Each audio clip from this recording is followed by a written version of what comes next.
ఇది ఒక స్ఫూర్తిదాయకమైన యువకుడి జీవన కథ. ఒక చిన్న గ్రామంలో ఓ యువకుడు మధ్య తరగతి కుటుంబానికి చెందినవాడు. తండ్రి రోజువారీ కూలి, తల్లి గృహిణి. ఎంతో కష్టపడి వారి పిల్లాడిని చదివిస్తున్నారు. ఈ అబ్బాయి తన బాల్య విద్యను గ్రామంలోని ప్రభుత్వ పాఠశాలలో పూర్తి చేశాడు. పేదరికం మధ్యలో కూడా పుస్తకానంటే ప్రేమతో చదివేవాడు. ఇంటర్ చదివేందుకు ప్రతిరోజు పట్టణంలోని ప్రభుత్వ కళాశాలకు నడుచుకుంటూ వెళ్లేవాడు. ఉదయం 3 కిమి, సాయంత్రం 3 కిమి. తండ్రి సంపాదన సరిపోదు కాబట్టి విద్యా పథకాలు, స్కాలర్షిప్స్ ద్వారా తన చదువులు కొనసాగించాడు. గ్రాడ్యుయేషన్ మొదలైన సమయంలో తెలుగు రాష్ట్రాల విభజన జరిగింది. 2 రాష్ట్రాలు కలవరంలో ఉన్నప్పుడు అతని చదువుపైన ప్రభావం పడింది. అతను గ్రాడ్యుయేషన్తో పాటు ఎన్సీసీలో కూడా చేరి పూర్తి నిబద్ధతతో పాల్గొన్నాడు.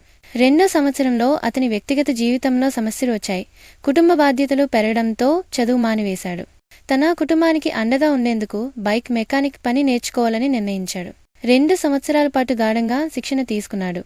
ఇద్దరిని అడగకుండా తన గ్రామంలోనే ఒక చిన్న బైక్ రిపేర్ షాప్ మొదలుపెట్టాడు.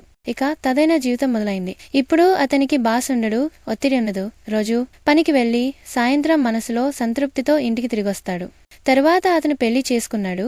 ఇప్పుడు ఆయనకు ఒక పాప ఉంది. తన కుటుంబంతో ఆనందంగా జీవిస్తున్నాడు. ఆయనతో పాటు చదివిన వాళ్ళు ఇంకా ఏం చేస్తాం అని తడబడుతున్నారు. కానీ ఈ యువకుడు తక్కువ చదివిన జీవితాన్ని గెలిచాడు. బాహ్య ప్రపంచం ఏమంటుందోననే బెయ్యి వాళ్లను వెనకేసింది. కానీ అతను మెకానిక్ ఉద్యోగాన్ని గౌరవంగా తీసుకుని జీవితం అందంగా మార్చుకున్నాడు.